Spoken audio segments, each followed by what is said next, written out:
On tonight's Arizona Art Beat, we meet singer-songwriter Melanie, who burst onto the music scene in 1969 at Woodstock.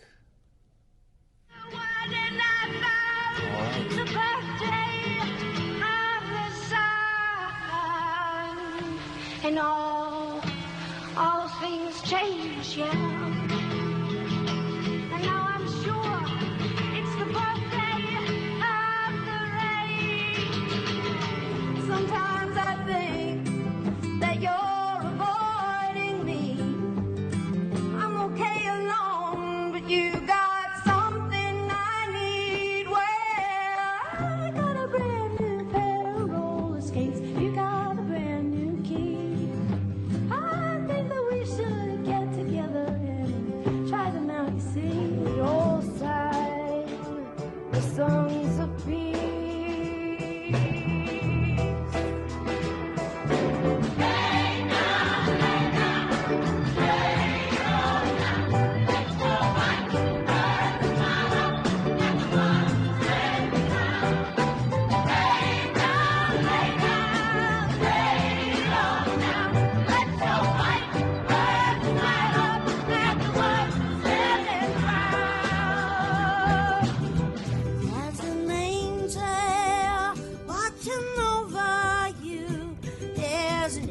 Watching over you in the daytime and the nighttime too. There's an angel watching over you. There is a thread that joins each to the other, brother to the sister to the brother. There's a thread, yeah, that joins each to the other, and it's almost like being in love. Melanie is still performing and writing songs. She's also writing books, and she spends a lot of time in Arizona now with her daughter, Jordy, who shares her mother's love of singing and songwriting. Here now to talk about a life in music is Melanie Sofka. That's your last name? My last name. I finally was able to acquire it from some huge corporate group that had bought it, and they were trying to sell it for a ridiculous amount of money, so finally they gave up. Oh, my goodness. Well, it's so good to have you here. Thanks for joining us. You. There's so many things I want to ask you, but so many people look at you and say, I remember Melanie, a 60s songwriter, a 60s singer. Does it bother you when they say you're a 1960s performer? It's funny when people say, oh, you're from the 60s, as if the 60s is this place that people like me go to. And no, I mean, I've just continued, you know, and I've never retired. I have never gone anywhere else except on the road. In fact, we were on our way to Arizona, my husband, myself, and Bo, my guitar player, and Peter was he was my inspiration. He was my husband for 45 years. He managed my career. He produced every record of mine, and he passed away on the road a year ago, and we've been picking up the pieces. We continued to do the gigs that he booked, and he had booked something in Arizona, and we just came here. It's almost like I was guided. It felt right, didn't it? It felt like the right place to be. I've been writing here nonstop. As soon as this happened, I began to write. He had bought me a journal, a blank journal, and he said, Melanie, you have to write your book, you have to write your story. And I thought, I always get the chronological order wrong, so I thought, you know, somebody has to help me with this, and I kept backing off.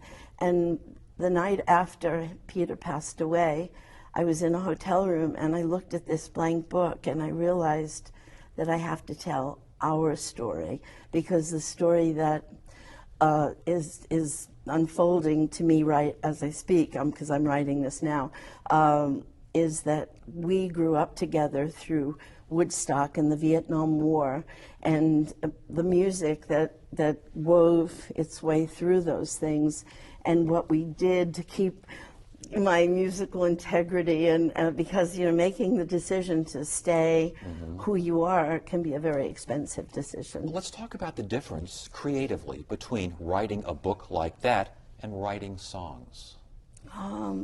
A song is magic. a song just comes out of me. And somebody the other night said, I think unfairly said, oh, you come from the ethereal place, and you need, to be with a crafter. And I thought, that isn't really true at all, because I write a song, and it just comes right out. But then I spend weeks refining a word, and I'll go over a word, and I'll refine it. So what's more challenging then, writing a song or performing the song? It's a whole nother universe. I learned how to be on stage.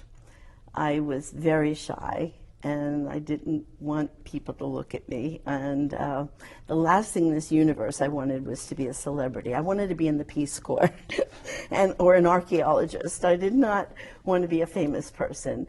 Now people are famous for being famous. You don't know what they do. You just say, I've seen that face before. But the last thing I wanted was to be a famous person, but I did always have a passion for music. With that in mind, you're born and raised in Queens, huh? Queens, New York? New York, Yeah. New York, all over New York. When did you know you were good at singing and songwriting? I don't mean just, I know everybody. what you mean. I mean good.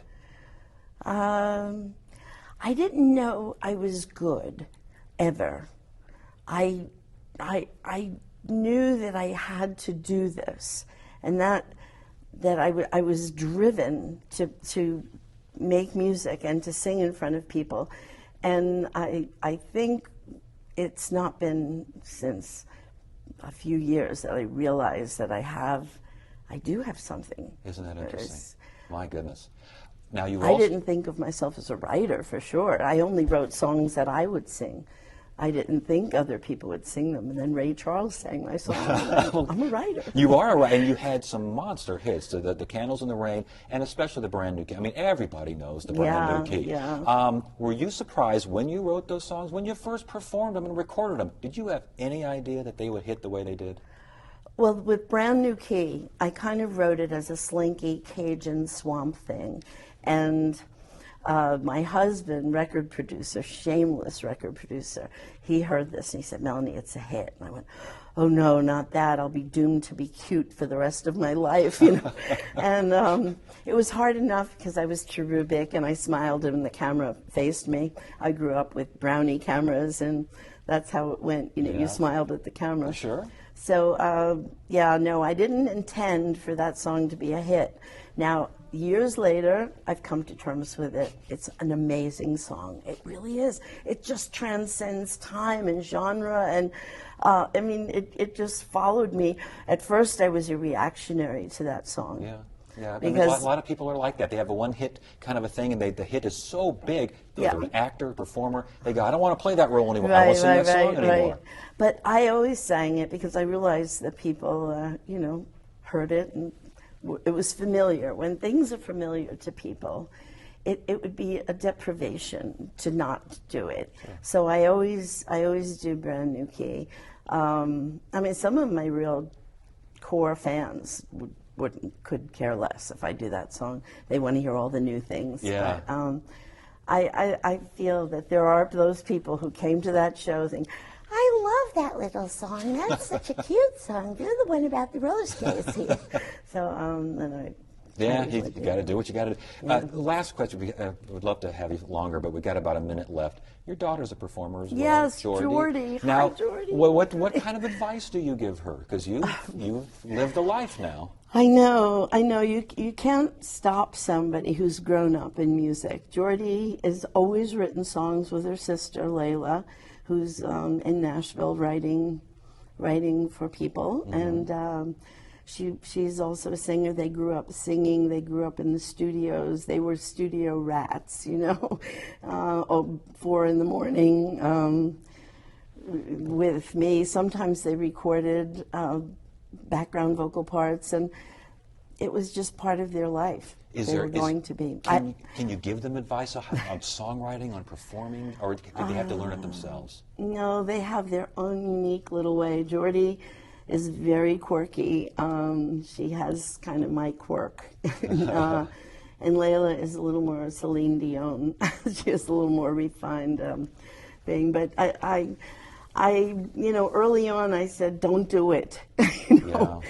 But now it's part of who they are. And my son is an amazing musician. He's here with me. We're going to go to a writing session right after very this. cool.